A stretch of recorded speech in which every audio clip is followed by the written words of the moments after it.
5:48 p.m. Roll call. Dave. Here. Donna. Here. Georgia. Here. Peters excused. Nicole. Here. Leah excused. Star is excused. 4 present. Form.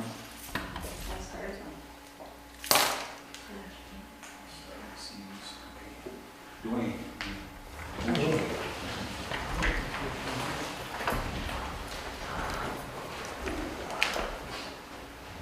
Ja, headset kašma. Ova kilena ke. Okiču za kilena, ne ithaca kilena katkare. Menjaki čabo bniku čapti kat kašta. Akel čantena nastilo okiču pikit kašta. Ognata ko vašte vakno ke apike, hena nukiču kubo. Oeče vakhaisha kilena ovaja kilena. Također kilena hospe ko apiko. Na eče apete kilena, tako bi mogla. Masterna teapiki, vakhaisha kile iuski azania, trakata ke chakapite. Shvechela petiki, vakhapeniet ke hoyapala. Nukichu kopota kashla, se chakro oyate ke veche omaya kile, tikishla na vakhaisha kile na wonspe uyapikta, oyecha, vichashana uya washtepikte chakapite, shapetikle akehecha. Chionti chako, nukichu kopo, itaki oyasa. Good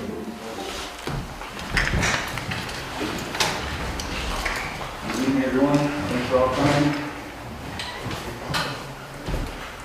Any additions, deletions to the agenda?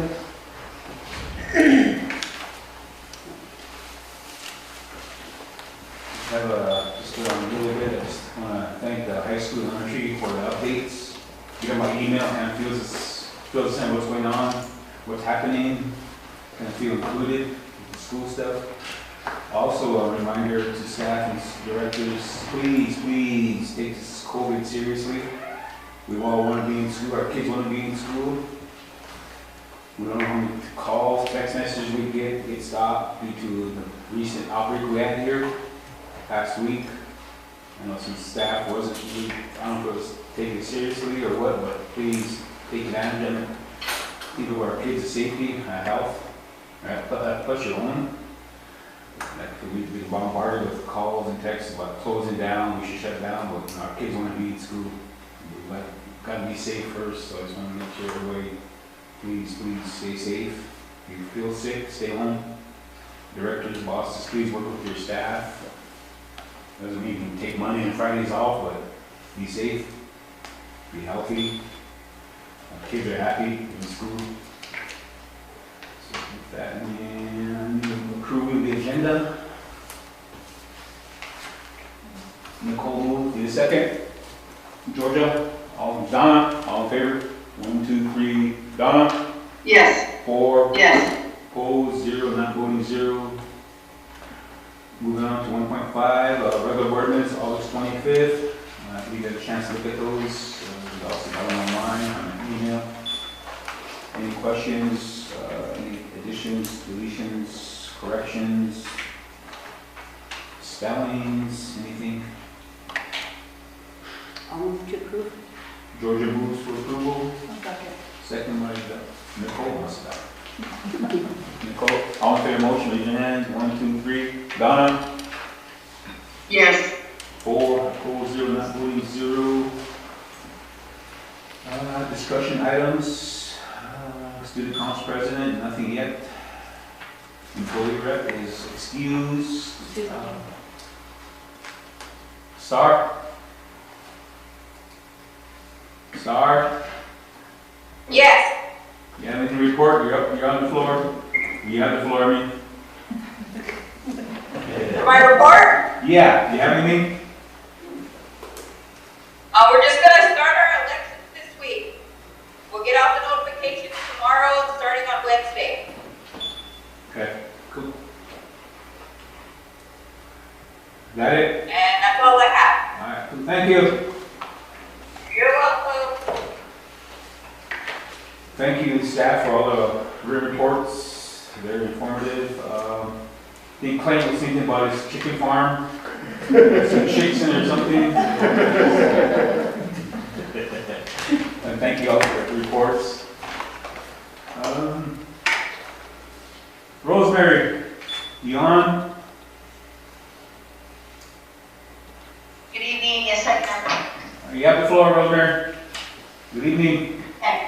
It's quick, I did email a copy to Dave and Danny, and I CC'd Donna and Cindy.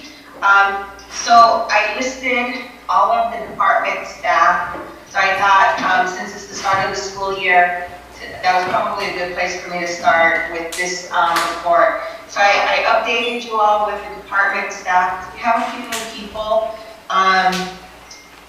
We have Troy Blake, who's the executive director for the Rosebud Scholarship Fund, who's located in our department now. He will be working directly with Dallas Ottertail, who's the higher ed education coordinator. And they will be working together. The part of their work will be to increase scholarship dollars. As you know, the department right now really only supplements students and mainly undergrad students. So assistance for graduate students and higher than that is very limited, and it's still limited with our undergrads. So they're gonna undertake that and see what they can do to increase dollars. We have Melissa Gabriel and Tara Axel, who are with Sherry with the Truancy Family Advocacy Office. Tiara is working with us as a policy truancy consultant. Lydia Woolman-Soldier is our cultural curriculum developer, and she's currently in the process of working on a language curriculum as well as the cultural curriculum is being printed after we've gone through and made some modifications after feedback from local schools. And then in the education specialist department, our office, we have Lauren, Molina, and Judea. Lauren Carrier is our lead policy fellow who's with us for 9 months. She's on the Zoom right now. Lauren, if you want to say hi real quick. Hi everyone, it's wonderful to meet you and good to see all of your faces. I've been coming out to Rosebud for probably the last 15, 16 years, and I'm delighted to be able to work with everybody and see folks at St. Francis again. Thank you so much. I'm looking forward to hearing the rest of the meeting. Welcome. Thank you, Lauren. And then Judea, I'm sure, I don't recall if you all met her, but she was our summer policy fellow a summer ago. She's still on with us as a policy education consultant. And then Marlena Aremu, who was a teacher with Clark County School District for 7 years, is our social media person, and she's been doing a great job keeping up with just using our social media as a platform to communicate with stakeholders in the local community. So if there's anything we can do to help get the word out on anything, if you'd like to share any information with us, we can put it on our social media as well. She will also be contacting schools to do interviews, just so our local community can get to know our school leaders and our school stakeholders. So be looking out for that. That'll be coming in the next few months.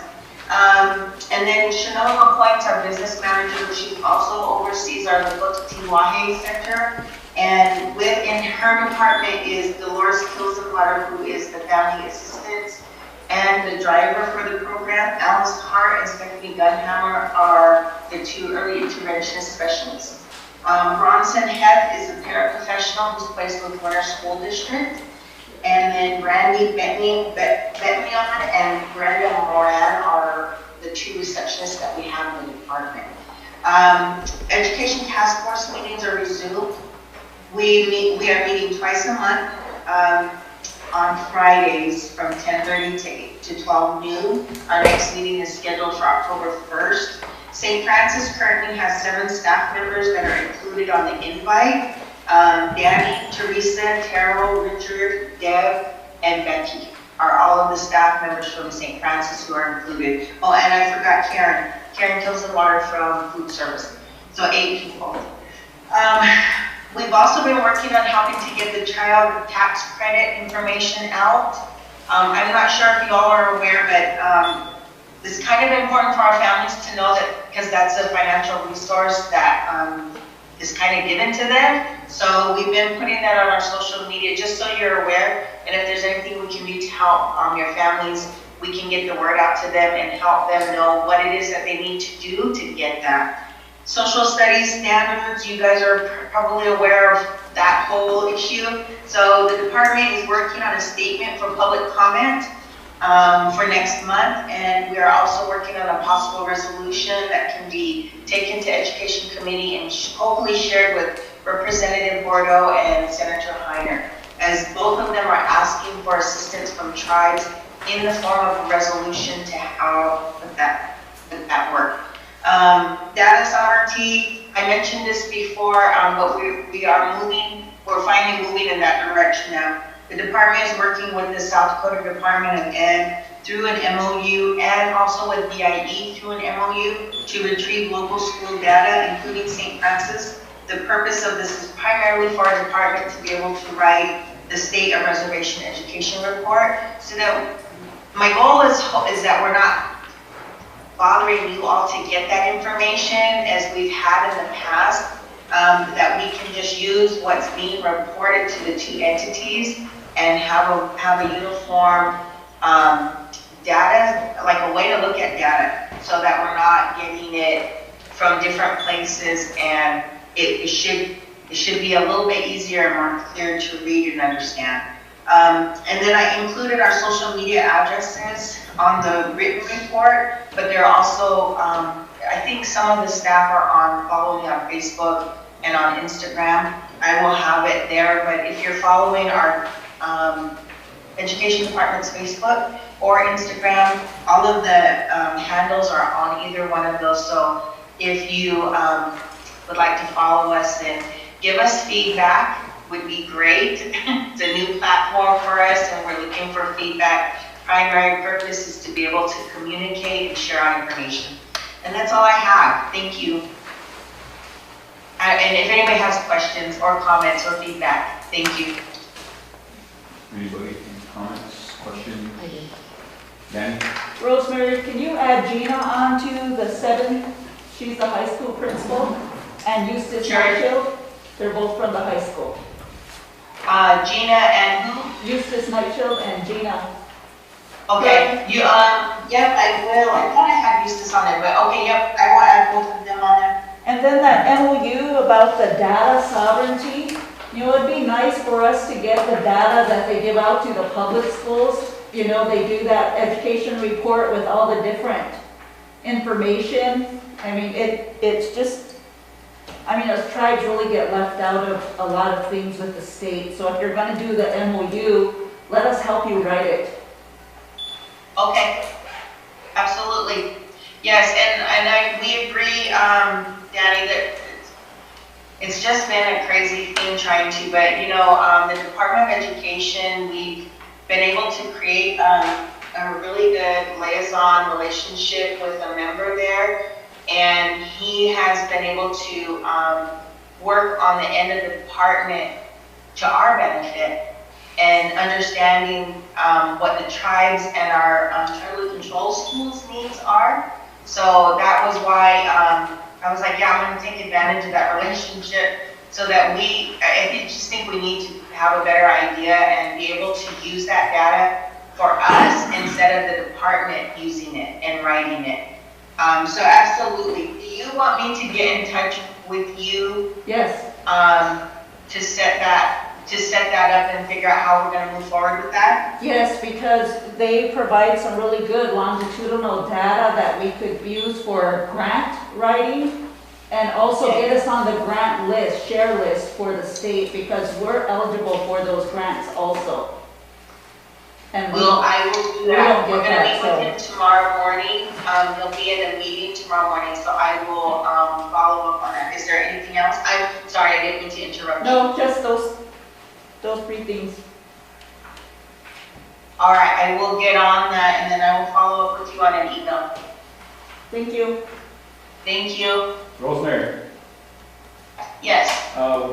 what role or if there's any role, your office plays in teacher recruitment. I know HR, Troy's been all over the country trying to recruit teachers, but due to the shortage of everything, of everyone in that field, does your office have any kind of feedback or any kind of touch base with teachers? Not right now, but we could work with, we could start to work with Troy and figure out a way to do that. And I can also talk with the other tribal ed directors and see what their strategies are and what they're doing. I know it's come up in, with the tribal education director, they have talked about this because it's a need all through the state, all 9 tribes.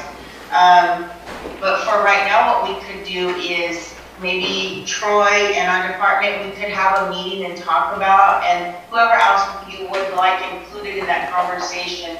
And right now, the reach that the tribal, like what our department has been trying to do is really about using social media, because, you know, you can reach beyond our state using social media. And then the teacher fairs, I know, and I don't know, with the pandemic, I know that there haven't been many of those, but we could reach out to some other places. There are a few other places of contacts that I have with educators around the U.S. that I could ask them what they do to recruit teachers or to get in touch with teachers, and we certainly could start there. Thank you. Okay. Any other questions, comments for Rosemary? Thank you, Rosemary. Welcome, Lauren. Moving on to Donna. Hello, good evening, everybody. Nothing's really changed since the last time I reported. We have new tribal ed committee members. We'll meet on October 6th. We changed our formats, so if there's any at-large, they'll have to do background checks. The resolution is right now in draft. In the morning, I have a meeting with Lloyd Guy, and then that resolution will go October 6th with the new committees, so that I want to do transparency. We all need to work with transparency and be transparent of what we're doing, so the new members will be a part of that. Plus the support we'll need from them.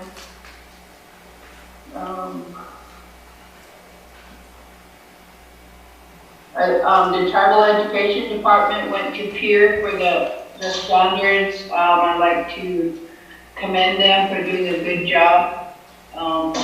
We've also asked them, as well as St. Francis, to come to our tribal education meeting, because there's on our agenda, every school is there, but because I sit on the board, I don't know everything, and I don't want to say something that I shouldn't for a report. So if someone can come and represent from the school, and then Rosemary is going to contact the other schools, so everybody will be on the same page with our COVID guidelines and policies.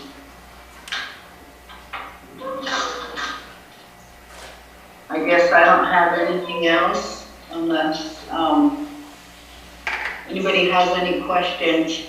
I'd like to commend all the school staff. I know it was a tough week last week, and it's only our beginning, so no, I shouldn't say it like that. We wanted to end, but at least they were prepared, and it kind of took some stress off, because we got phone calls from administration, so that really helped. I guess that's it. Thank you. Oh, and I want one picture.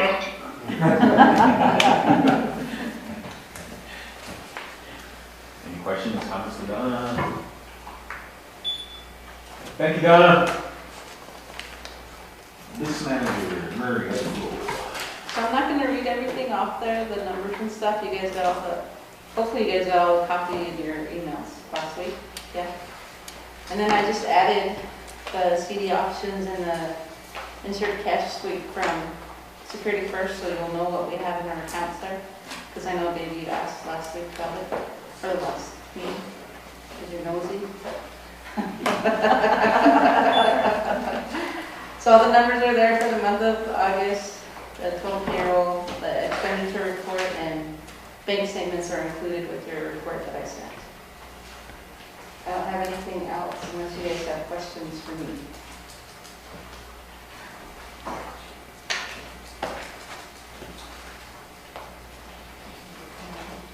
Anything? Nicole? Donna, anything? No, I don't.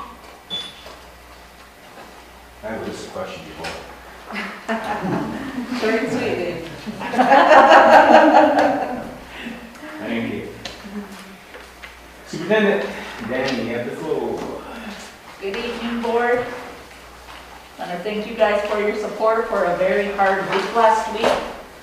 Everything that could happen did, and so we survived it as a team with the backup and the support of everyone working together.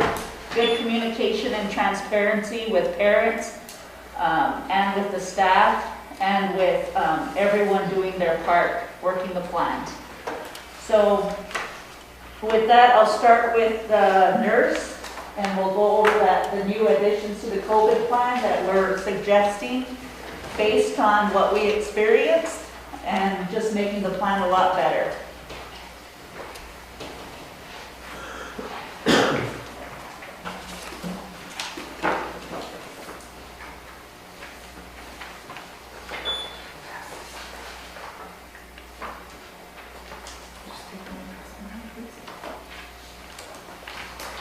It's only a test. It's only a test.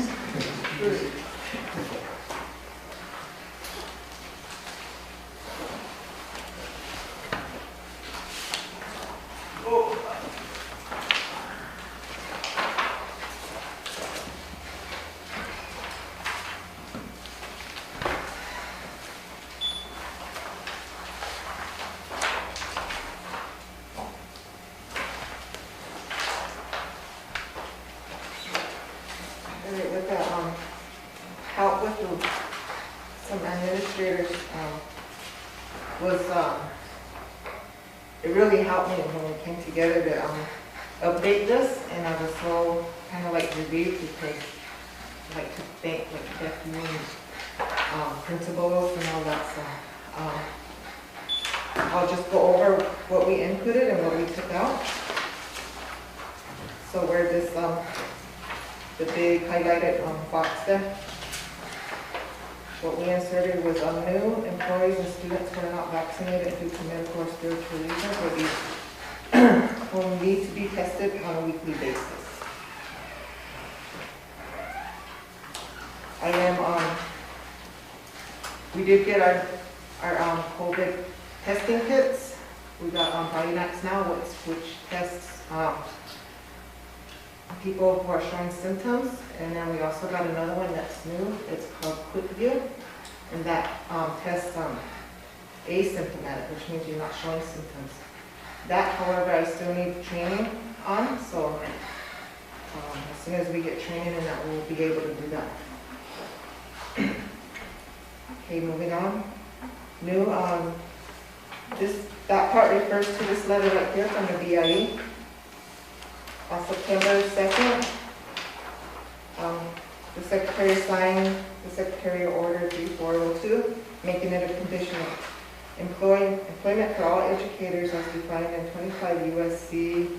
Order 2012-02, including staff and faculty in BIE-operated elementary schools, secondary schools, off-reservation boarding schools, and peripheral dormitories to be fully vaccinated against the SARS, that was supposed to be COV, COVID-19. Additionally, educators who are unable to get vaccinated due to an Americans with Disability Act, covered disability, or Title VII covers sincerely held religious beliefs, practice, observance may be entitled to reasonable accommodation that does not pose an undue hardship on BIA-operated schools. And again, that stated there were employees who are not vaccinated will be required to take weekly tests. Moving on to the other bulletin, all students who are 12 years or older are recommended to be vaccinated for the COVID-19. Additionally, all students who wish to participate in all sports at SFIS are required to be vaccinated.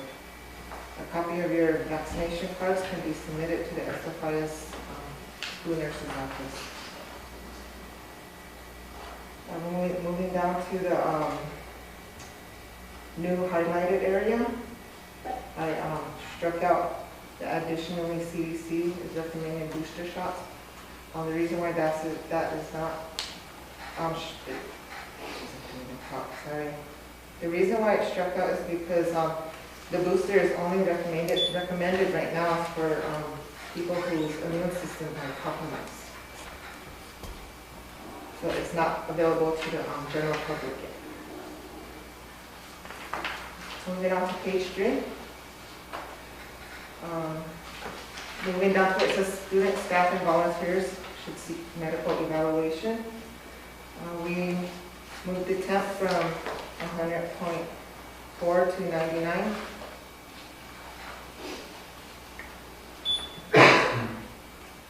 Also, down at the very bottom where it says new and quarantine, the highlighted area where it says 3 to 5 days, I'll read that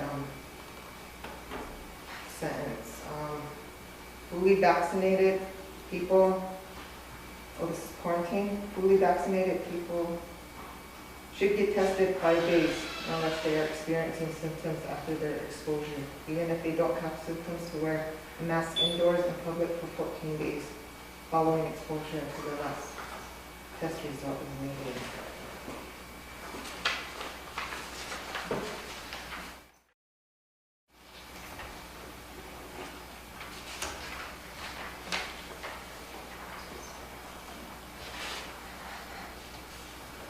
On page 5,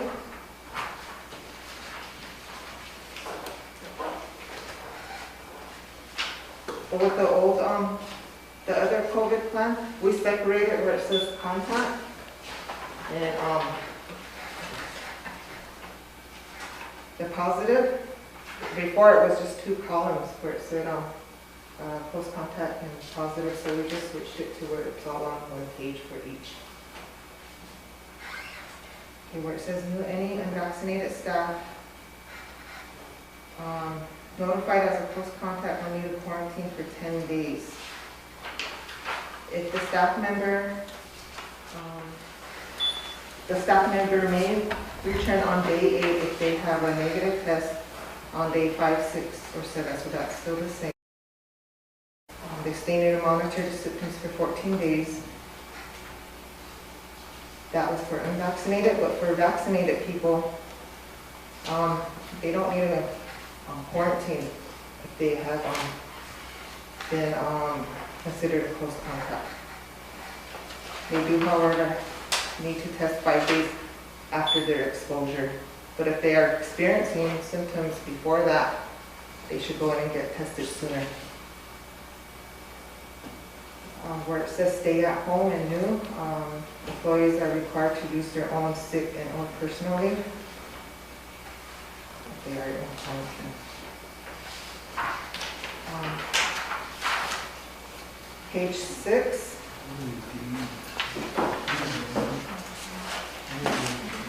On the 5th bulletin, or 4th bulletin, I apologize. We struck all that out because we are not operating administratively. you just have to use your own sick personally. And that goes forward, there's a difference from RC task force. They said there's their quarantine, and then there's also an option for the individuals themselves to self-quarantine or isolate that are not recommended by the task force. If they do it themselves, they also have to use their own leave. On the next column on this side, on the second to the last bulletin, we struck out remote learning, and we're gonna type it too. Instructional packets will be made to the students. The bulletin underneath it, siblings of close contacts do not qualify for excused absences.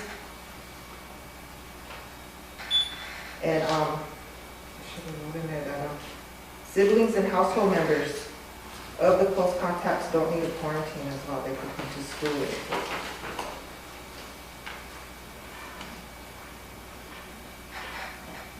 There's nothing changed on page 7. Page 8. Up on top there, we struck out staff and students will work remotely during the closure and resume when it's completed. We are not doing that. We also inserted facility area will be closed, not the whole facility. So that's what's changed there.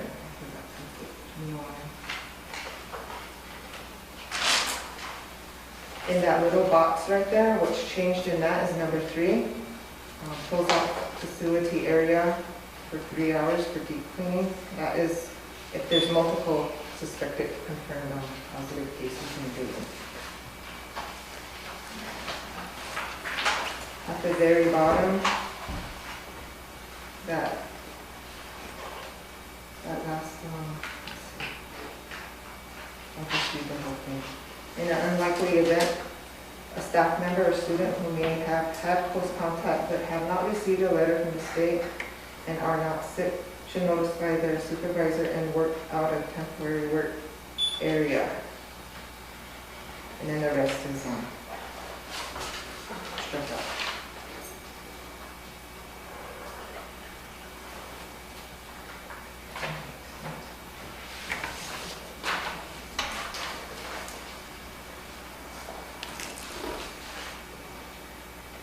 That's supposed to be sick, I'm sorry. The typos are probably done. Okay, page 9. The second bullet, that's all crossed out because the one above it, it's required mask. Indoor mask wearing is required. And then that second to the last bulletin where it says new, non-essential meetings and gatherings are discouraged for the safety of all staff. Ken, I'm sorry? on the universal mask wearing, is there anything that's saying that in writing to change them to, you know what I mean? Yeah. Switch them up or to... Or I say like if they're coughing and sneezing into Yeah. them? No. Or vice versa. Okay. You know, put anything in there? I don't know, I didn't see it, but... No, that's not in here, but we could include it. Change mask.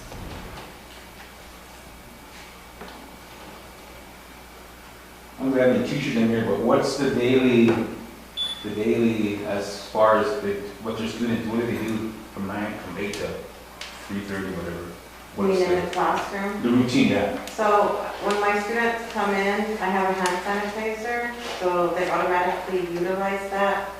And then the kids, before they leave the classroom, they have to wipe their area, but I have the kids that do come in the classroom redo it again. And then we clean off the glass, protected glass on it. So those are some routines in the classroom. They also have their temperature taken and they hand sanitize as soon as they enter the building. But yeah, that's on page 7 where. Do we have like what Clayton has for the buses, or do we do the old school? We do the old school. I know it's what you got me. Yeah, we're ready. I sent them that email on that stuff, so they all got it. Those robots. Yeah. Yeah. Yeah, we're in the process of reviewing that to see who they're wanting it all over in the buildings. The kids just don't like this map, that's all.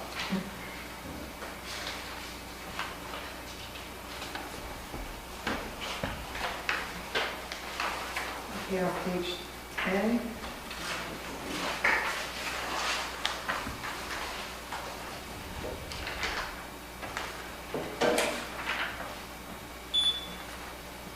I think we just inserted that runny nose, sneezing, headache is just like not a severe headache, but a headache, that's another new symptom. So not new, but they added it on again. Number 3. I have a question on that, though. How do you determine if it is like a sickness or allergies? That, we ask them, and then we contact the parent to see if it is allergies. So like, would it be best to send a note with the student that they're having allergies, or?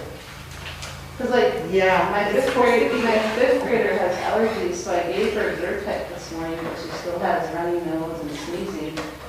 You want me to send a note so she don't get Yeah. isolated or something? yeah, that should also be, written down, or? It's in her, Yeah, we enrollment packet. Okay, we just didn't get a chance to Yeah. go through them yet, but yeah, we usually notify them, Okay. the parents. Okay, number 3, if the test result is positive, school nurse or health tech will notify contract tracing director for SFIS. Because we are not considered their contract tracing. We're not in charge of that. The head of security, yeah. Head of security is. So that goes with number 8 too. That's telling about confidentiality, is HIPAA and FIPA. I have a question. So like if a student, a parent calls, if the parent makes their own judgment about a child, their children not coming to school because they're coughing so bad and having a, and they did end up taking them to the hospital, they did the COVID, and I'm just using my example. I chose not to bring my kids for a week because of all these symptoms, and they end up giving my children a steroid. So, what is that protocol, to call you or to call the administrators to get it cleared for them not coming in? Call the nurse. Yeah. Call the nurse. Then they'll get in touch with the principal. Yeah, we'll get the nurse.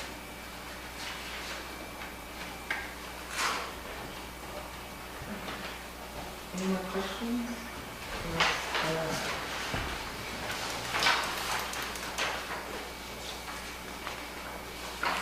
And also, I forgot to put this one to the protocols. This is what we're following. The scenario of a staff or student test positive out of school. And those are the steps that we are taking. And then the other side is scenario number 2. If they test positive in school. And then those are our steps in the following. This we got from the meeting with the principal, so that we to put down exact steps so that we know what to do from what we've been through. So it was a learning experience for all of us on what to do and what not to do.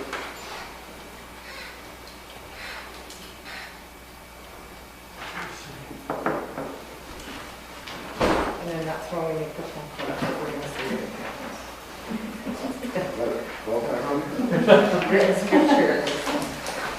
And then the statement is just this is what we're telling the employees, this is what you say for your statement. Because some jumped the gun even before the nurses and the principals could call the parents. And then they started putting it out on Facebook before parents even knew and caused a panic. So we now say, this is your statement that this is what you say.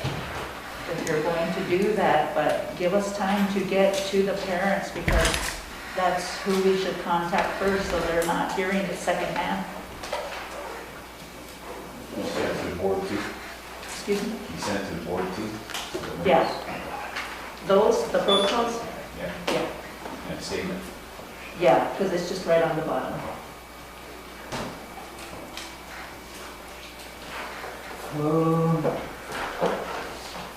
We have on page 2, new, all students who are 12 years or older are recommended to be vaccinated for SARS. Additionally, all students who wish to participate in all sports at SFIS are required to be vaccinated. That's going to be new. Yes, that's new. That part is new because we put in the language for, just saying it's strongly recommended, just because that vaccination is there and we're just asking parents to do that right now. We're not saying that except for athletics where we can. We do have control over that. And because they're going out to other communities under our name, under St. Francis Indian School, that we're requiring that now just for their safety and for the safety of the other teams, visitors and away, home and away. The other question is, did the students have any say in that, or do they have any feedback, or they No. recommend that, or they, are we doing any incentives for getting the vaccination? We could do the incentives for the vaccination for to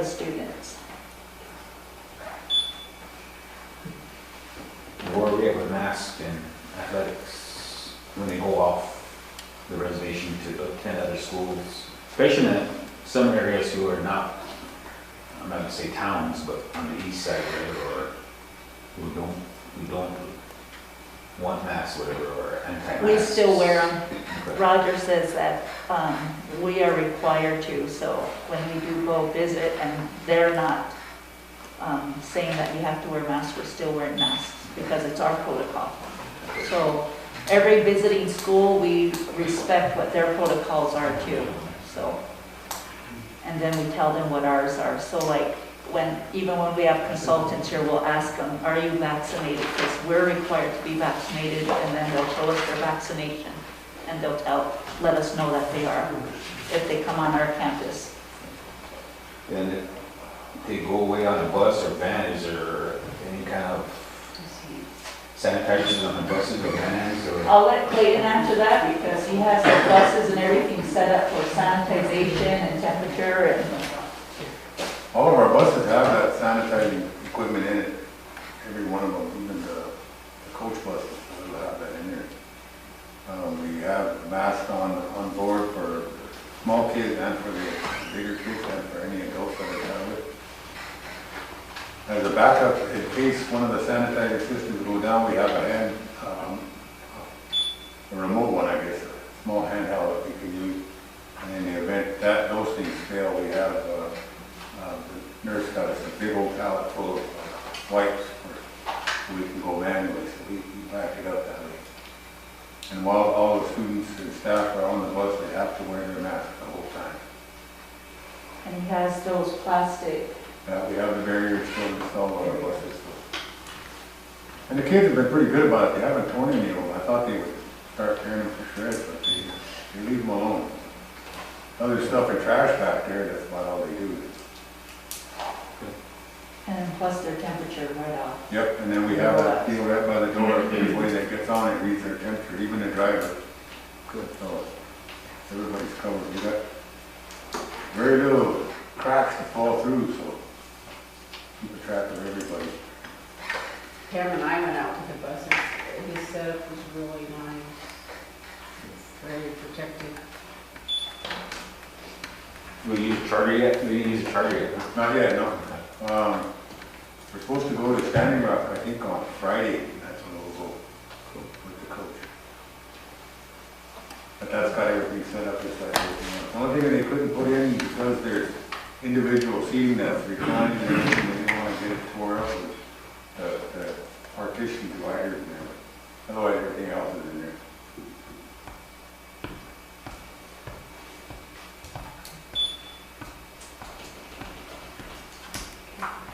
And it's still on, like, when the kids get on, if it's in a family and one kid's sick, the whole family stays home.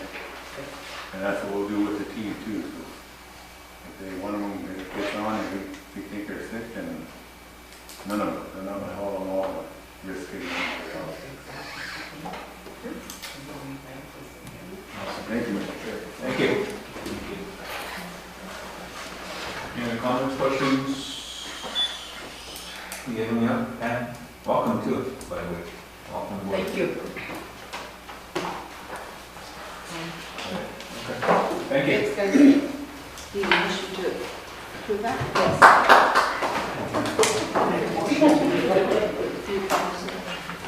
A motion on the floor to approve the updated, revised COVID plan. Second by Nicole. Donna, you still with us? Yes, sir, yes. Motion on the floor, all in favor, raise your hand. 1, 2, 3, Donna, yes. 4, opposed, 0, not voting, 0. Motion carried.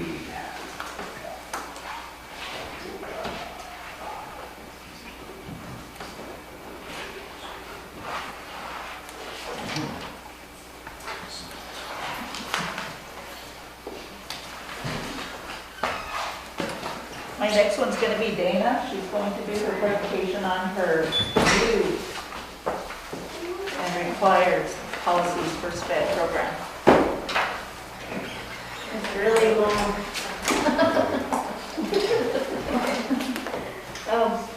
I'll just try to go through it quickly.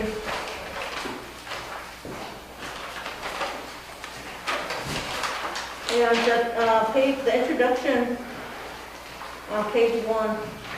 It talks about the goals of the PACE program, the goals of the special education program, but on that, after the goals, there's a little paragraph there that says the St. Francis Union School special education policies and procedures are designed to assist staff and families reaching these goals. The policies and procedures are aligned with Public Law 108-446, the Individuals with Disabilities Education Act, IDA, the BIA practices and procedures document, and the implementing regulations listed in 34 CFR Part 300 from the Federal Department of Education Office of Special Education. So mostly everything that's in this comes right from these laws. So, on chapter 1, it talks about the child fine, and it goes through the child fine procedures. There's a couple errors in there, where it just says Pewaukee. We're going to correct all those. It should say Lakota Kauai Center, Rosebud, Sioux Tribal Head Start, and St. Francis Space Program. There's a couple little errors. IHS, it says his, there was an auto correct on that one. We don't do, on page 4, we don't do the coordinated area intervening services yet. Hopefully we'll be able to apply, do that next year. But it is, the process is in there. There's a TAT referral, teacher assistance team. On page 5, there is the procedure on that. And St. Francis we do have our own forms for that process, and Becky heads that up. Okay? Yeah. Okay, chapter 2, it talks about the evaluation and eligibility. It's the whole process of it. It goes through the initial evaluation, the reevaluation, the referrals, and then appendix, I think it is number 3 in the back, is a summary of it, of the whole process. It's on page 104. And it talks about the process of going through all those and the required NACES forms, which will really help the teachers, the special education teachers, when they're developing their IPs and going through the process of everything the child needs, from referral all the way to the end. So,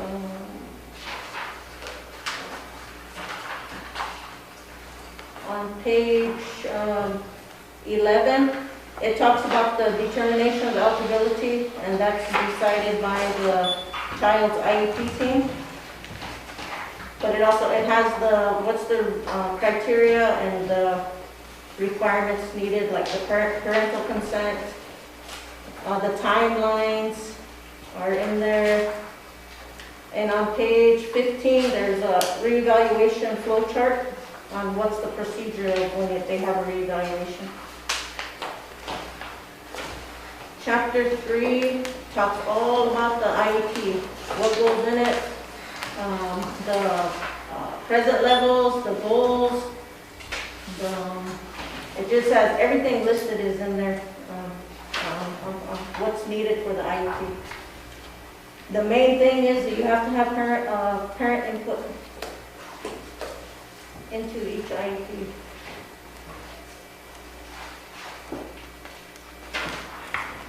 On page 20, this is IEP membership. So this is what we put in there. It talks about the parent and guardian of the child. Who should all be on the IEP team? That's what this is. You have the parent, you have the general ed teacher, you have the special ed teacher, you have all the related service people, you have to have an educator at every meeting, or an administrator at every meeting. The SPED director will be at every meeting. If they're in a transition, the outside agency that's doing transition is that required to be at the meeting. If the parent agrees, if they don't want them there, they won't be there. The parent can invite anyone to their meeting that they need. They can have someone that's going to support them, help them at the meeting.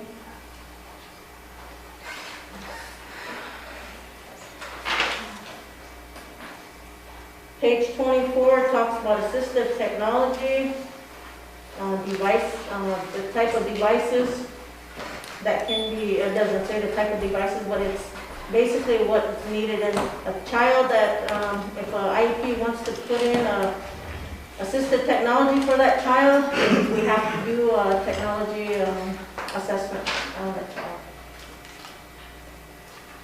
Page 25, extended school year, talks a little bit about it. And then on page 26, it has the difference between summer school and extended school year. So there is no confusion on which is which.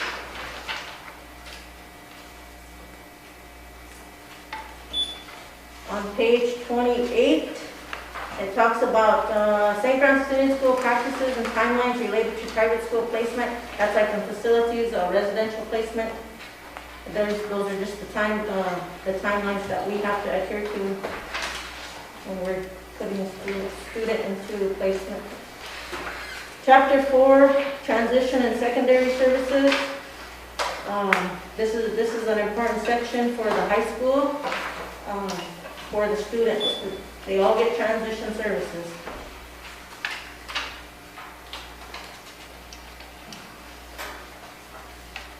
On page 30, at the bottom there, talks about failure to meet transition objectives, and it talks a little bit about that. This chapter is going to really help the high school stay compliant. We've always been lacking in this area, so hopefully this will help. On page 32, or actually on page 31, it talks about our responsibility for students with disabilities in adult prisons. And on page 32, it talks about incarcerated St. Francis Union School students with disabilities and what our responsibility is to serve them. Chapter 5. Do we have to send staff out to that facilities, or how does that work? In the adult prisons, and in there it tells you we're really not required to do that. But in the, like JDC, yes, we should be servicing them in that area. And majority of the time, someone will go to Pike County, so then it just kind of alleviates it. But we're trying to get it to be where if they're in that facility and they left our school, we want to still service them. You mentioned that under IEPs also with judicial authorities, juvenile detention facilities, same thing, pretty much. Mm-hmm. Chapter 5, least restricted environment. This is usually decided or mostly decided by the IEP team of the child. But it talks a little bit about what's the purpose of it, the least restricted environment. And the least restrictive environment is the general ed classroom. So we want most of our children in the general ed classroom if they can be. We want to service them there. Chapter 6 talks about the procedural safeguards and due process procedures for parents and students. They have the opportunity to examine records and participate in meetings. Talks about the meeting participation and meeting notice for the parents. 39 talks about the independent education evaluation that they can request. The parents can request that. Prior written notice is the main part of the documentation that is given to the parent. And anything that we do with the child's IEP, anything if we try to change anything, the parent has to receive a prior written notice before we can do anything. A parent means also a guardian. Yeah, guardian, it could be, yeah.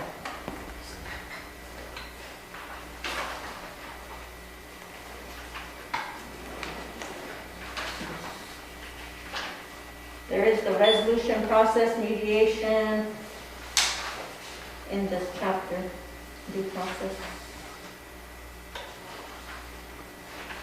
It's a long chapter. Hearing rights, hearing decisions, timelines, attorney fees, civil actions. So this right here is really good for the to know, good knowledge. On page 53, it does talk about what it's meant by parent. Could be surrogate parent, ward of the state. Chapter 7 has to do with confidentiality of information and records management. So this chapter right here, once it's approved, I really want to go over it with the staff. Talks about access and rights, notice to parents. Parents' rights to come in and inspect the records of their child.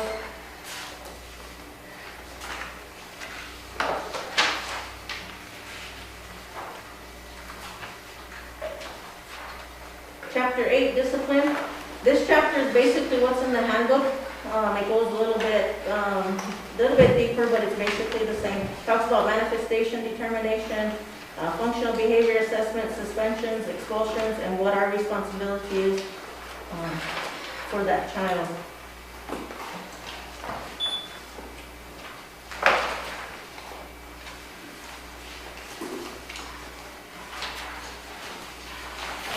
It also goes into more detail about the discipline appeal process, the placement during the appeals, conduct and outcomes of the manifestation determination.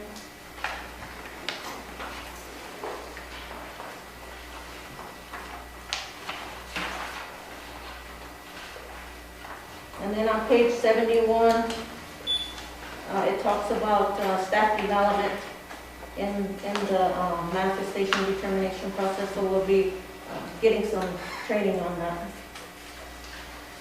Chapter 9 is about residential placement, and there's some roles and responsibilities of people, different people. So on page 73, it talks about the school principal, authorized designee, roles and responsibilities of residential placement, the case manager's roles, the IEP team members' responsibilities, the business manager roles and responsibilities is on page 74, and the contracting process of where we're sending the child. And then placement of a child by a parent when faith is an issue, that's in there. Parents' cost and reimbursement.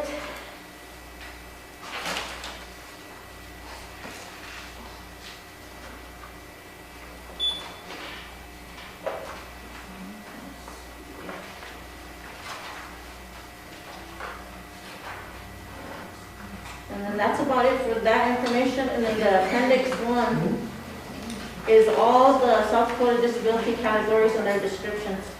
So it talks about the 13 disabilities and what they have to have to be determined eligible for that category. And what it is, basically describing what it is. Appendix 2 talks about, it's all the definitions used in this handout, what all the definitions mean. Yes.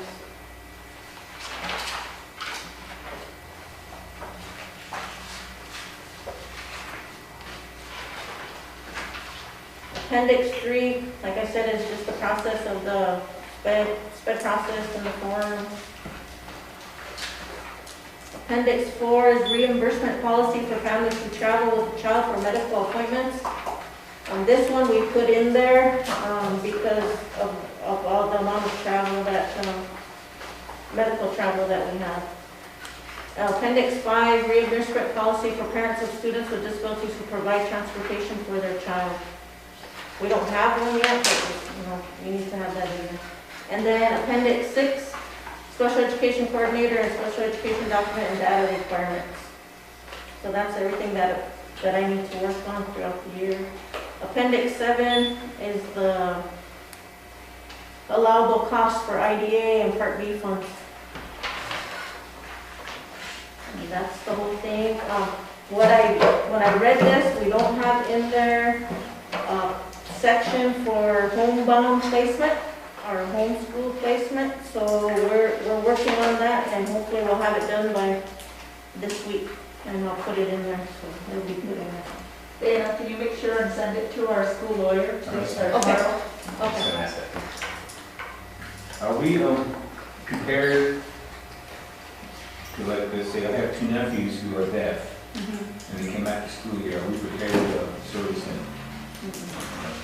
We'd have to get some, I don't think well, no, actually, we do have a general ed staff in the elementary and 2, I believe, in the elementary that has the sign language. But I don't know about the high school. But no, we're not prepared for that right now.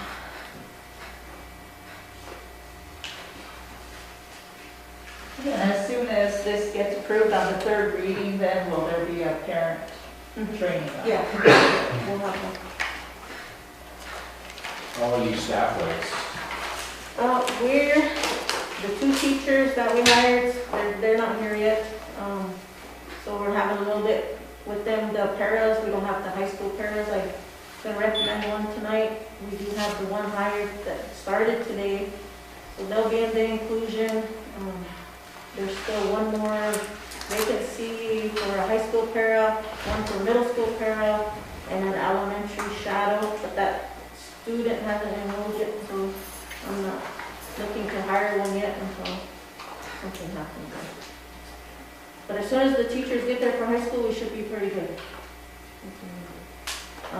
We have, the numbers went up, so elementary has a total of 21 students so far. 4 of them are transfer students from Todd County.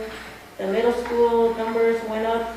There's 28 total. 7 of those are transfers from Todd County. And the high school has 28 and 2 are transfers from Todd County.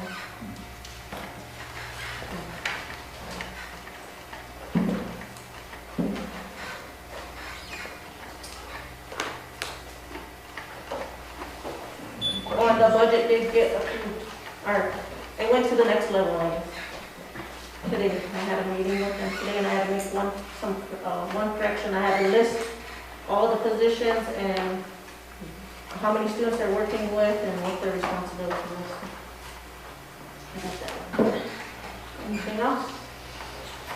No? Thank you. I'll have, Joe, did Joe? Oh, I guess I could talk about it too. If you want to pull that Midwest alarm, remember we kind of tabled this, we talked about this. Joe, I'm going to do the Midwest alarm for Fred. Do you have any action on the day report? Anything? No, because it's just the first reading, Okay. not till the 3rd.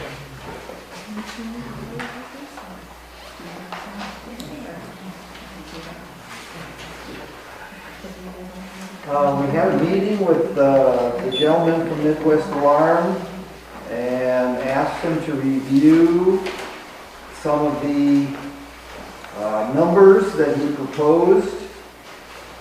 So this is a updated version of his quotes. The easiest way to look at it is towards the back. I think 1, 2, the fourth page from the back has a summary of the amounts of money that they need for this project.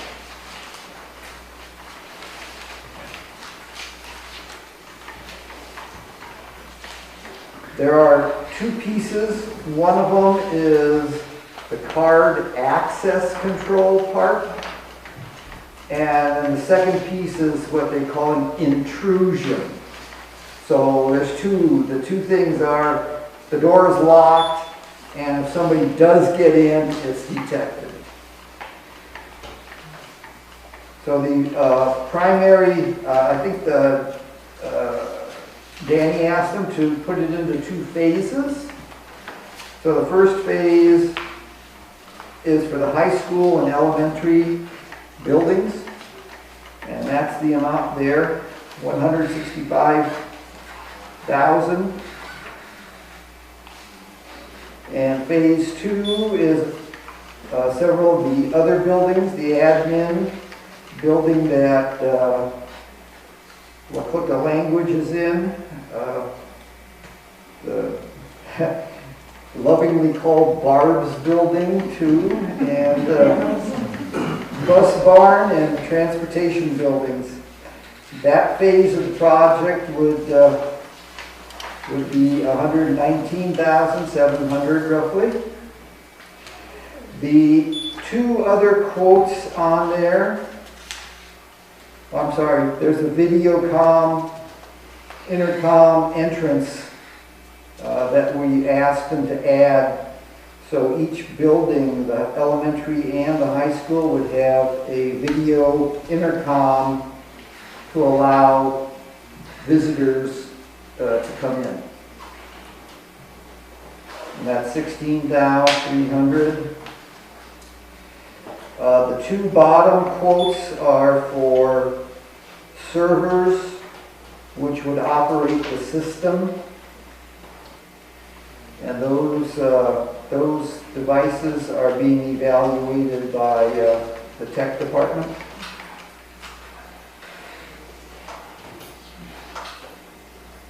And that is their revised quote to us.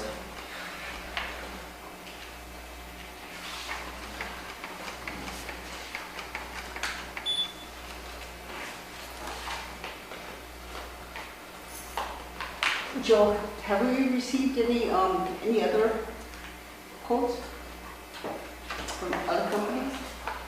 According to Fred, he's contacted about 2 others without any response.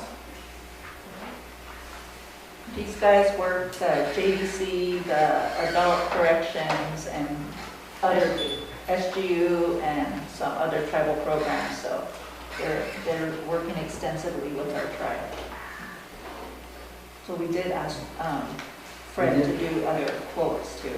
Yeah, we did ask, under the bidding rules, I believe it would be allowable since we made efforts to contact others and they did not respond in any kind of timely manner.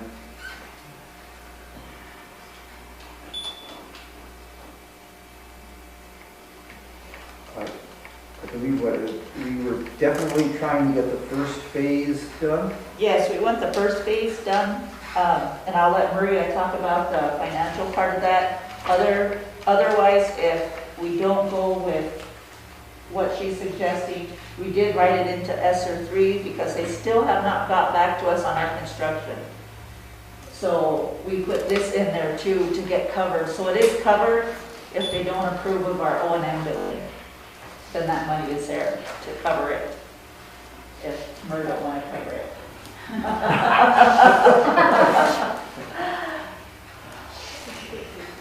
Basically, let's see what we were talking about with the rest of them.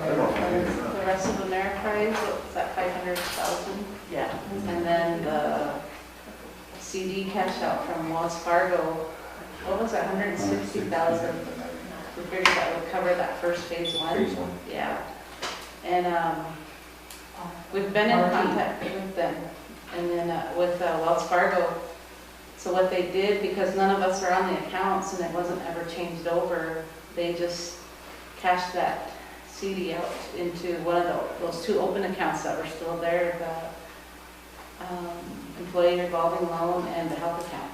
So it's sitting there in that account, and when we finally close these accounts, then they'll just cash out, make a cashier's check to the school, and we can deposit it into Security First.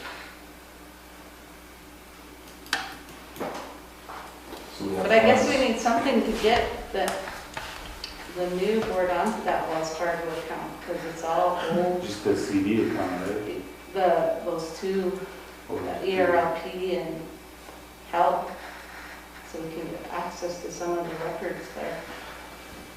Because it's all the old members and the old administrators. What do you guys need, a board motion? Yeah. We Have didn't to think be we would. specific, Yeah. especially with name, whatever's on your ID is what would have to be in the minutes. But they're gonna kick it back. Who should be the treasurer, board president? Treasurer, we're the same as the Security First.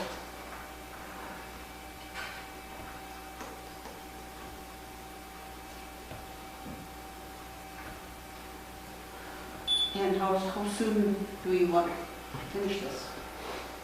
At least for phase one, he was talking about coming, Starting in October. yes, immediately, because what that will do, it will take away the key, because it's keyless entry, and then there's level of security, so all staff won't be able to go into elementary or vice versa. You're only allowed to where your magnetic key allows you to go in, so it takes away a lot of that master key, you know, making copying and stuff like that, so it's really a high level of security with this.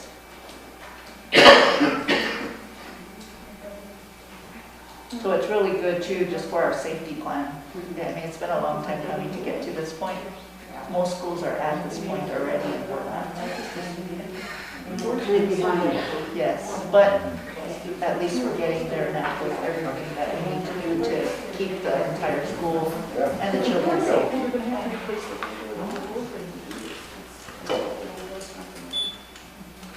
What do you need a motion or do the Probably CD? two motions. Yeah, one for the Wells Fargo access, first business manager, treasurer, and board chair. Make a motion for that. George moves, second by Nicole. Donna, you made a motion?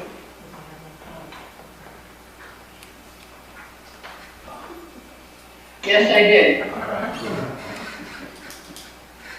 All in favor of the motion, raise your hand. 1, 2, 3. Donna? Yes. 4. Opposed, 0. Not voting, 0. Motion carried. Make sure you get Nicole's middle name. I think it's Anna Shaker or something. Entertain motion for Midwest Alarm Phase 1. Nicole moves. Second. Second. Donna. Come on.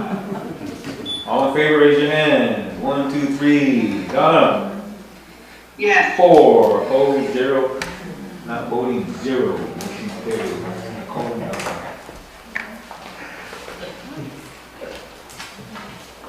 Speaking of safety, do we have like a mock safety drill? Like sometimes we have the doors back here open or high school offices open, different offices unlocked. Do we have any that, let's say like a mock drill, some shooter? Yes, those are all written into our drill plan.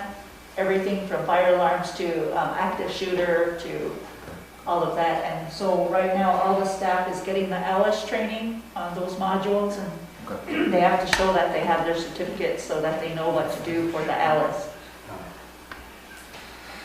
And there is a drill schedule for the year set up.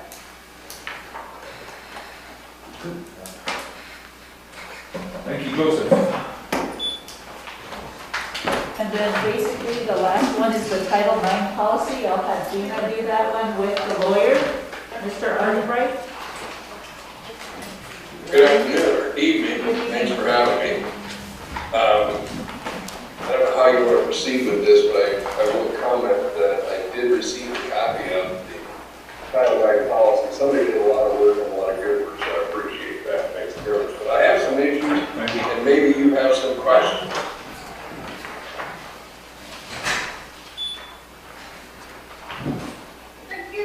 Well, listen to your issues first. Well, okay. I see who we've identified as the coordinator, the decision maker, the appellate decision maker, and then the informed mediator. The first question is, do you think or do you want to have an alternative decision maker? And I'll tell you why. There's a couple of, I think, reasonable reasons. The first one is that if the initial decision maker has a conflict with regard to any of the parties that are involved, then we'd have to have another one identified. And I think it would be difficult to be able to have a meeting or have a superintendent identify somebody at that time. Rather, I think it would be wise to have one now, an alternative decision maker. So we can we make Michelle Polly our assistant HR to be the other decision maker at that level? You're the superintendent, you get to decide that. I think that's what we'll do then. But they're going to have the training. Yes, and they're all scheduled to have it. I think so far most of the principals have it, and myself, I have it. I don't know, sure, decisions in good and fast. So we'll have Michelle Baseball Polly. team control. Is baseball team. And then what about for Joe, the investigator? Do we need another one? I didn't hear that, but if you want me to proceed, just let me know. The investigator, do you advise you have another one, a backup for Joseph?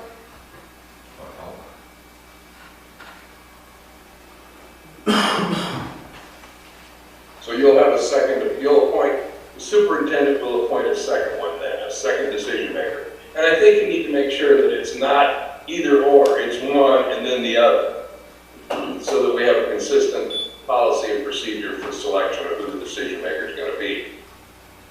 Considering that, yes, sir, David. Her question was, do we need a Title IX coordinator investigator? Do we need another one for that one? Just in I don't case? believe so. Okay. I don't believe so. Okay.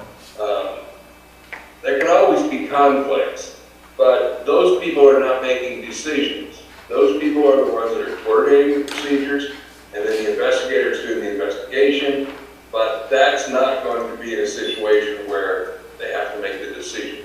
The key is to have an independent decision maker. But that reminds me then, as I look through this document, I look at paragraph or section 5.1.4.2, and it talks about Title IX coordinators, investigators, decision makers, or informal resolution facilitators. Is the informal mediator the same as the informal resolution facilitator? Because if not, I think you should appoint an informal resolution facilitator.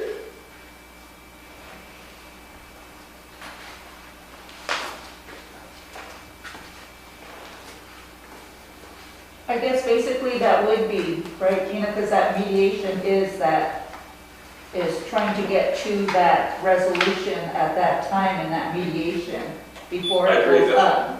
I agree, that's what it sounds like. I think that's what it should be, so strike it, make it the same language. The language of the code, so that we call it the informal mediator. The Title IX calls it an informal resolution facilitator.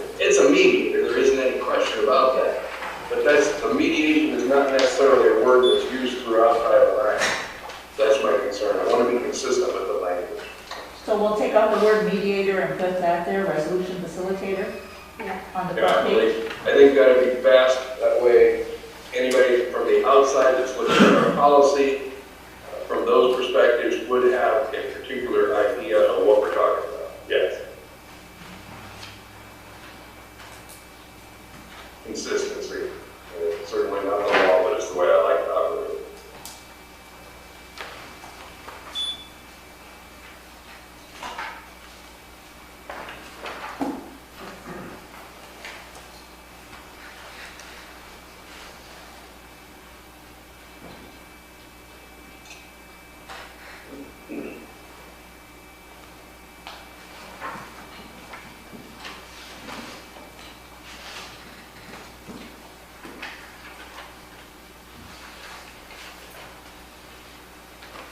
Basically, we took Kurt's suggestions when we first sent this off to him, and we put them in there after he read it over too, so.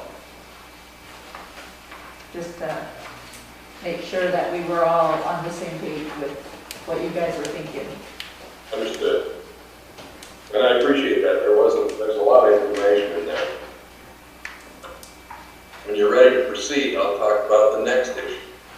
Yep, we're ready. Okay. Well, the next one is the standard of proof. Understand we have, in law, there's three basic standards. We've got preponderance of the evidence, and in civil trials, I've used this as the argument. And I don't want this in here, but this is my concept of trying to define it to you. It's 50% plus a better. That's what preponderance is. Second one is clear and convincing, which is substantially more likely than not.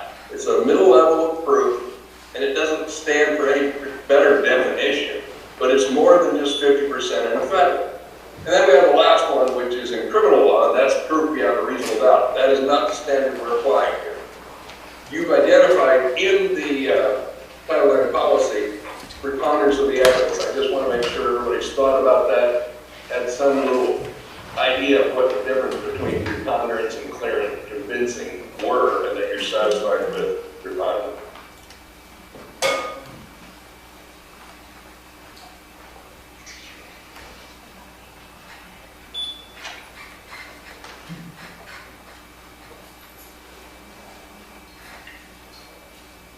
Are you talking about 515 or? No, not 515 is presumption. There's no presumption. It's presumed. Not responsible, but proved to be such. I'm trying to find where that is.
find it. Okay. Okay. So the question is, do we want to do preponderance, which is 50% plus a feather, or clear and convincing, which is substantially more than that, but not proof beyond a reasonable doubt? And maybe the way to look at it is, these are serious charges, serious allegations, serious cases, and can have long-term consequences for both parties, depending on which way it goes.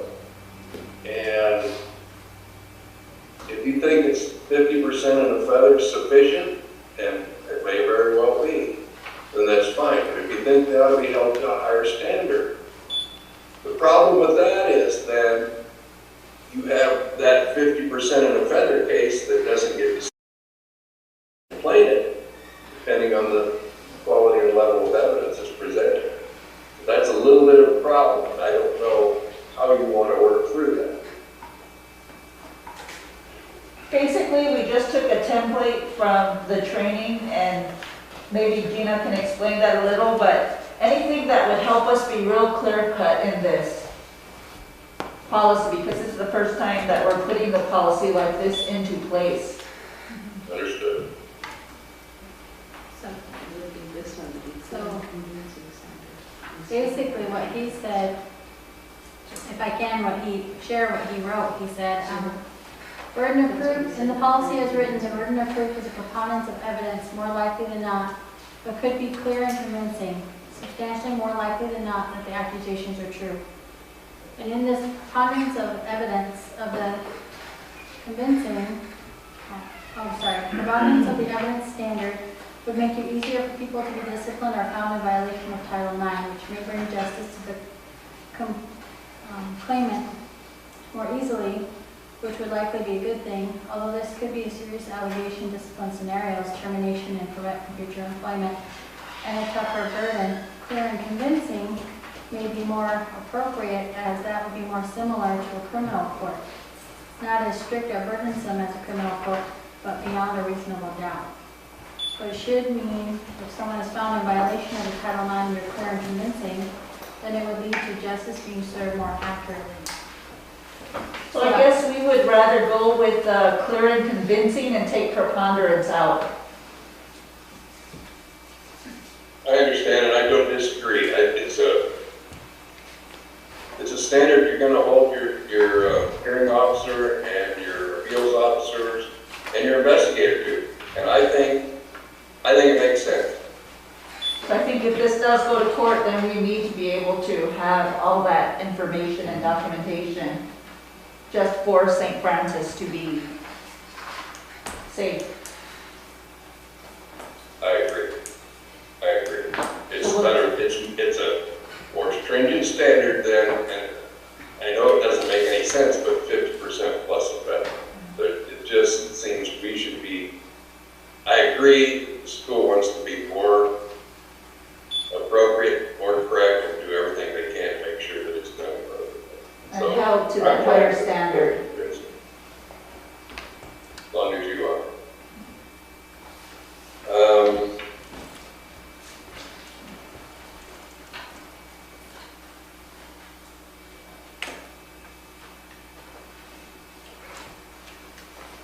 The days, as I recall, it was 10 calendar days. I think that's the appropriate way to do it. If you use school days, if you're on the last day of school, then they have X days in order to file their complaint or respond to it. It's going to be the next school year. It's had a particularly long holiday time, Christmas, for example. It just really strings it out. I think 10 calendar days is appropriate.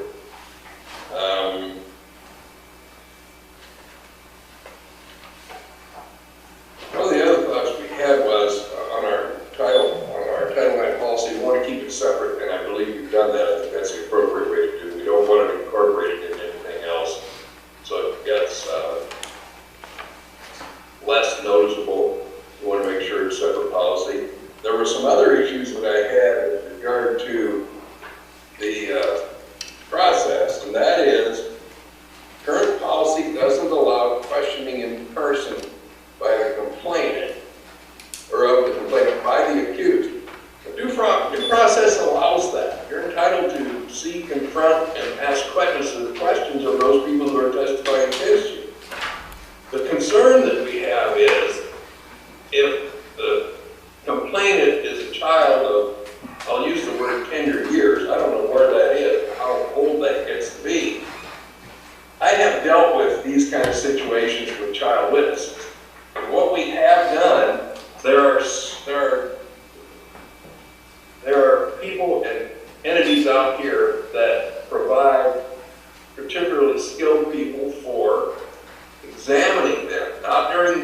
process, but in doing the investigating process.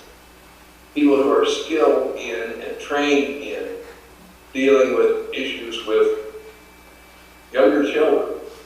You know, you've all heard the story about the doll, the anatomically correct doll that the child points to or something like that. My thought is, do we want to look into, and I don't think it has to be in this policy right now, it's going to be a procedural issue about how we actually investigate. Do we want to look into that in the future to have somebody that's trained in that kind of investigation methodology available should we need it? Yes, because I think we already work with our director of mental health that has a lot of experience in that for school level. When we do have to call the police or we do have to deal with DSS, she kind of takes the lead on that for us and has taken the lead for us. Okay, so just make sure that your investigator knows that that's available. I think that's all we have to do. I don't think we want it in the policy. That's going to be the investigator's obligation, make sure that under those circumstances, the right people, the right kind of training is available so that that child of tender years is able to express confidently what we need to know. We'll have her work with Gina on the language for that and then get it back to you.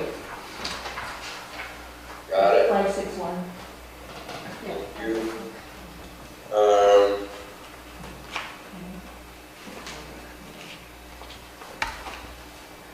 False claims. That was addressed in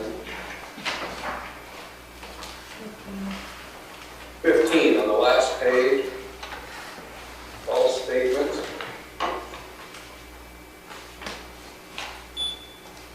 It's defined, but where's our penalty and our procedure for determination?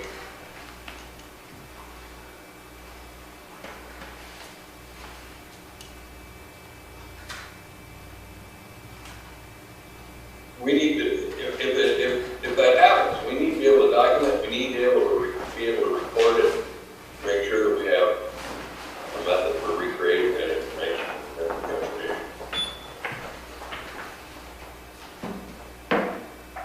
And saying that, it's kind of like everything we're going to do in this is going to be a COIA thing. We're going to do everything we can to keep our records complete, accurate, and available at all times for the appropriate parties in the case.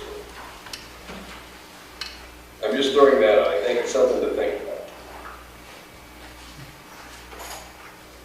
It's under level 2 in our handbook. False reporting. So what's in our handbook, in our level 2, we'll probably put that in there for our procedure or method. Okay. It's in our high school handbook. Okay. As long as it's covered there, then I think we're fine.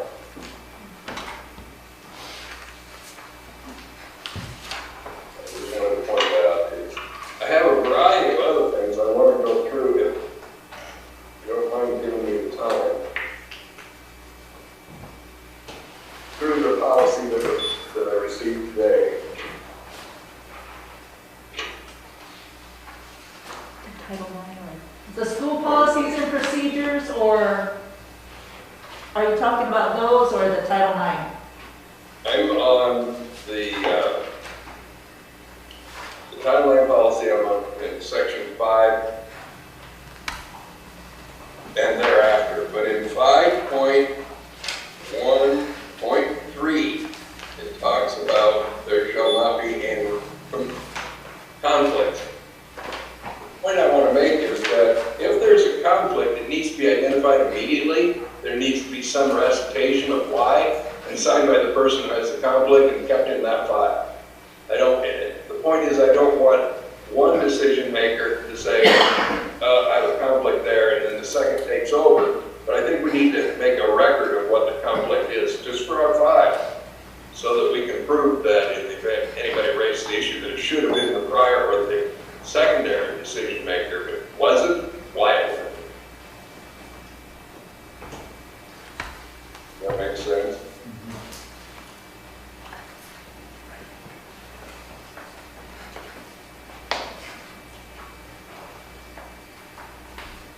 In other words, note the conflict, put it in file.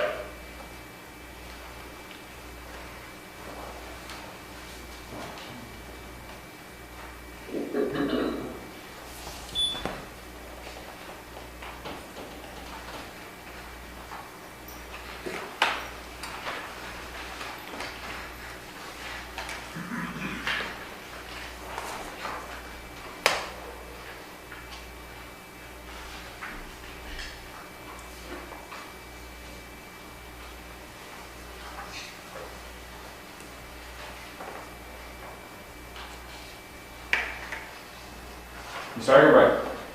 Yes, sir. Question, is there anything here regarding, let's say, visual evidence, recording, a text message, or a voice recording? Is there anything here that pertains to that part, as far as evidence?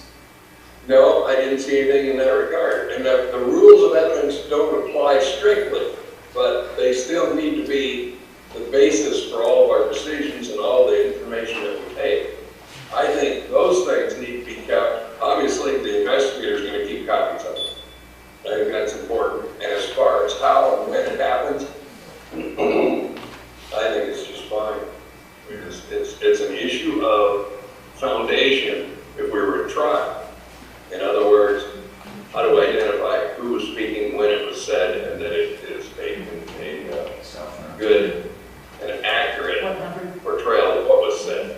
But that's a foundational issue that I think is beyond what we have to do as hearing officers in this case.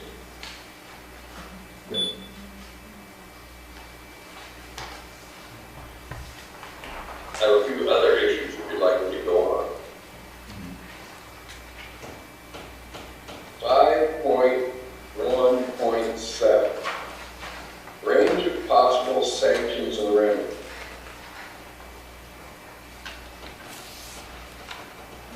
This appears to be limiting itself to penalties for a student. In other words, remedies up to and including expulsion. What if the respondent is the student? Where do we have those penalties? And are they specifically identified? Just say if they're a student, add that on there, and if they're a staff member, can lead to termination or up to termination. That's what I'd like to see, yes. Okay.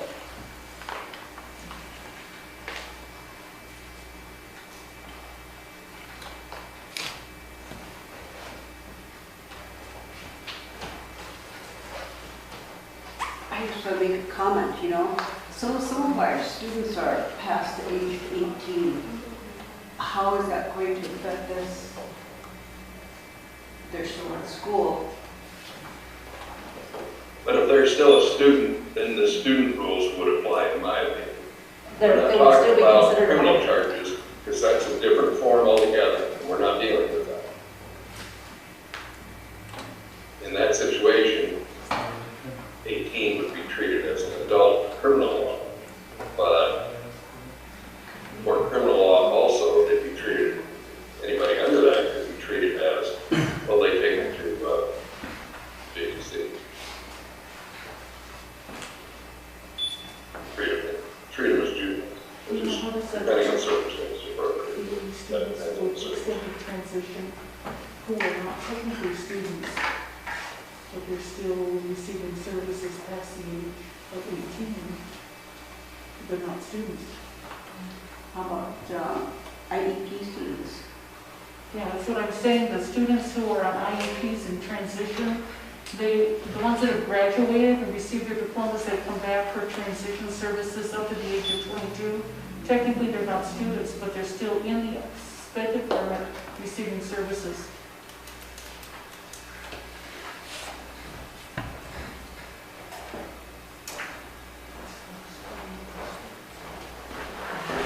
Throw in that exception. So our question is students on IEPs that are going through transition services that are over the age of 18. We have several that are up to the age of 21, 22 right now.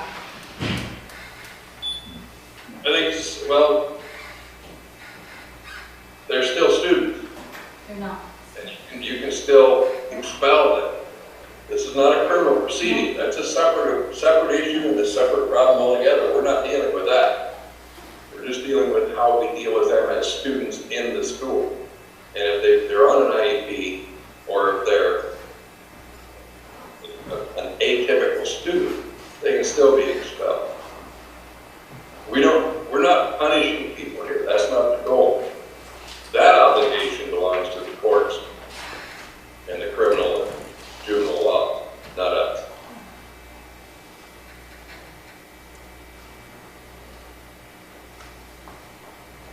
I found one typo in all this typing. It's on 5.3.2, mandatory dismissals. The district must dismiss a formal, it says format. Change that to formal. Complaint. As far as I'm concerned, that's perfect. Get only one typo.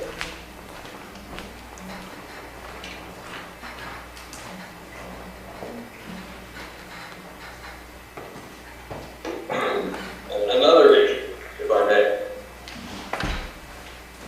5.3.3.1. This is in reference to discretionary dismissal. The school may, the district may dismiss a formal complaint. 5.3.3.1 says the complainant notifies the Title IX coordinator in writing that the complainant would like to withdraw the formal complaint or any allegations therein. And when I look at that, I think of, for example, protection orders in court. You know, when people are outside of our hearing, out of our meetings, and away from us, they can have a lot of contact with people, including the respondent. And I'm concerned that if all they have to do is write it in there, it should be something I believe that they have to swear to in front of either a notary or a hearing officer. Something that we've got some formal requirements that have to be met and give us some confidence that they're not being unduly influenced by somebody that could include as much as they responded.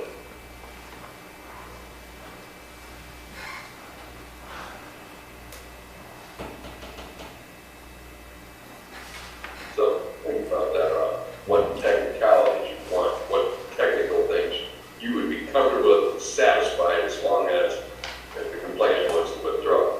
And there will be circumstances where it's entirely their discretion. We don't have any problem with that, but I want to make sure that we make some effort that puts them in a position where they have to make more than just a written statement that could be delivered by mail, for crying out loud, rather than individually or personally. I think it ought to be personal, it ought to be done in front of the coordinator, and it ought to be the nature of the sworn statement.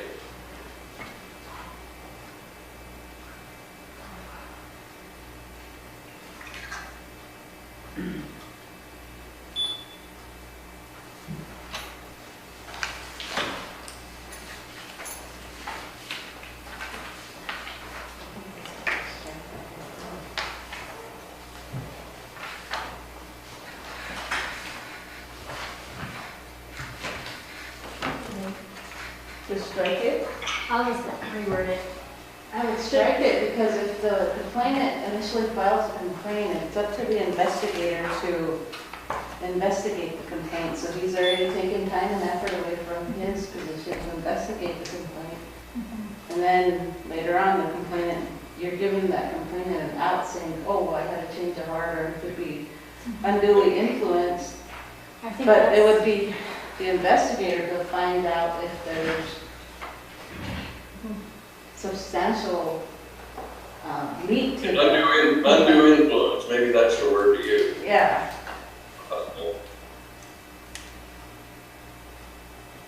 I just think we should have something more than just a written document. I It think could be mailed, it could this option is allowed be in the law. mailed, any number of things. And who knows? So when they retract their statement because of undue influence or they're falsely accusing someone. But what if they already found some evidence to the contrary and they're trying to recant?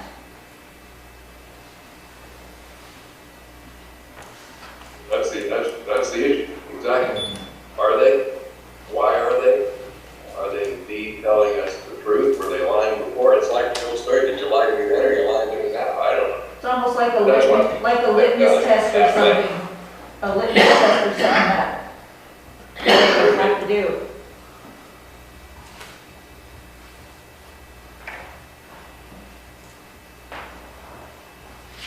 Ready to move on?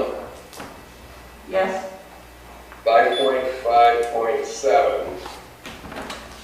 Both parties have equal opportunity to inspect and review evidence. And then, at the third line from the bottom, it says, review in an electronic format or a hard copy. The parties will have at least 10 calendar days to submit a written response, which the investigator will consider prior to completion of the investigative report. Well, at least doesn't put an end to it. There needs to be some ending period. It can't be at least 10 days, maybe 365. No. Let's have an end date to it. So just take out the word at least, strike that, and just keep 10? That probably handles it. Okay.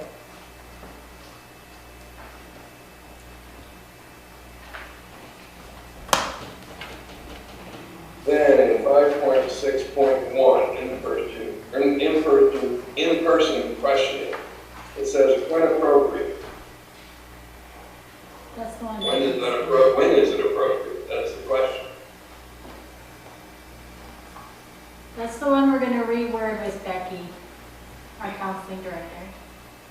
So I wasn't sure how to word that. Because they're already allowed an exchange of written questions already. Right. And then you recommended in-person questioning, and I wasn't sure like what's appropriate. Like you had said, kindergartners can't be interviewing kindergartners. That's not appropriate. Good. So I wasn't sure quite how to word that. And then we don't want, I mean, I don't know the social emotional aspect of having a perpetrator interview somebody they had molested, or if that what that would repercussions would be in person. So I wasn't quite sure. So that's why I put when appropriate, there may be in-person questioning of the victim / representative and the respondent by the other party / representative. Because then I talked to Troy about it a little bit, like what would that look like? So that one's, I'm not even sure. I understand the problem you have in finding that. I'm just thinking maybe it needs to be in the hearing officer's discretion. Okay, I can just. Then we've got a when and a who and a how and an evaluation process. Okay.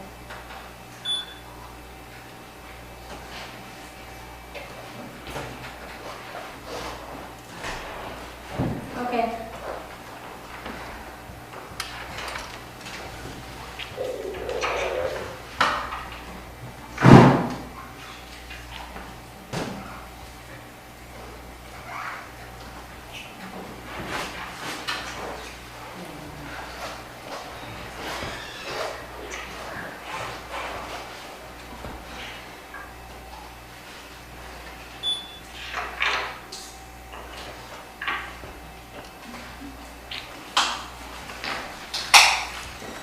In number 10, retaliation prohibited, there's a reference to board policy in 2006 on the complaint procedure. As long as you got that updated and available, but I don't have that document, so I don't know where that procedure is.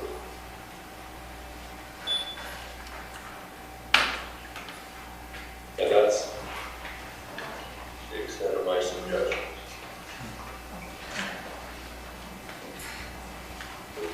Done well, done appropriately, I think comply with Title IX. We'll make the suggested changes before we go into that next reading, and we'll send them to you after we get all the wording correct. Right. Do you want me to look at it again after that's done? Is that what you're saying? Yeah, Yeah, that'd be before we fine. go to our third and final hearing, or final review. Sure, understood.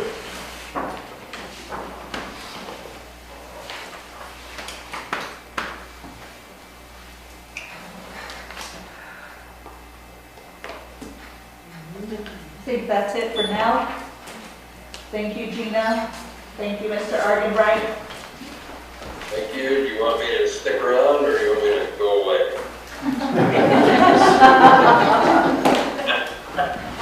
Go away. You said it. Thank you, Mr. Brushbreaker. Thank you, folks. I appreciate it. Thank you. See you tomorrow, donuts. Virtual donuts. And then you Thank you.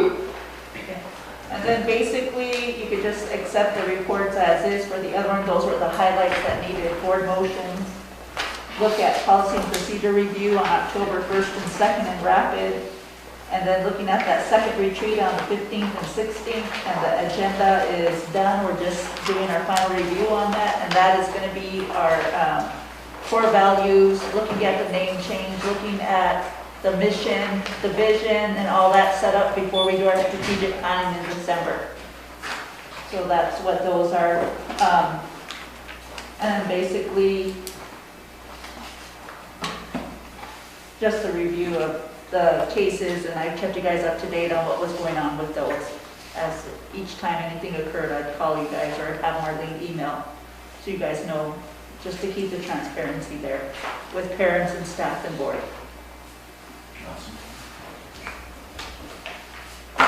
And that's it for mine, and then just Troy's report. Anybody, any directors have anything else to add? Okay, you're all excused. Grab something to eat. Sure you stay.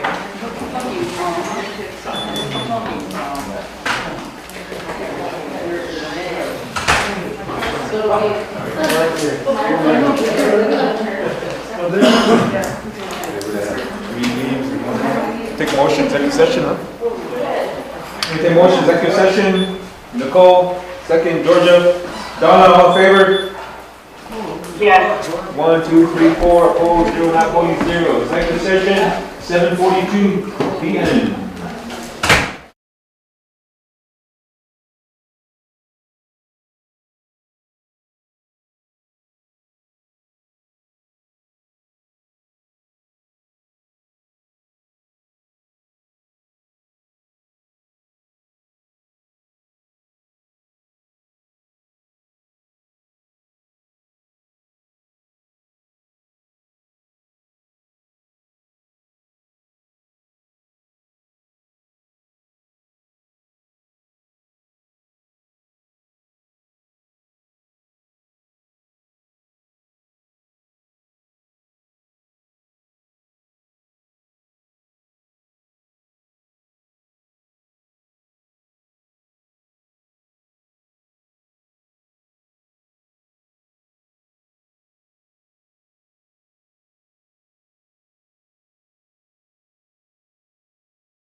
HR recommendations.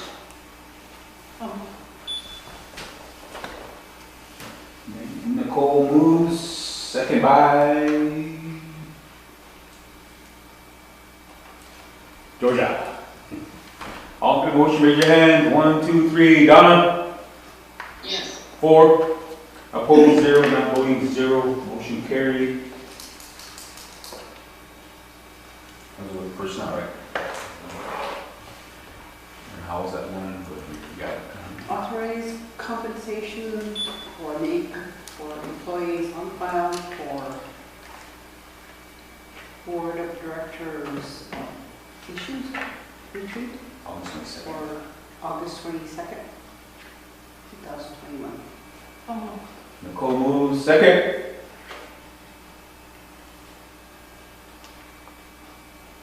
Georgia, all in favor of the motion, raise your hand. 1, 2, 3. Donna? Yes. 4. Opposed, 0. Not voting, 0. Anything else? Okay, motion for adjournment. Nicole, second by Donna. All in favor of the motion, raise your hand. 1, 2, 3. Donna? Yes. 4. Opposed, 0. Not voting, 0.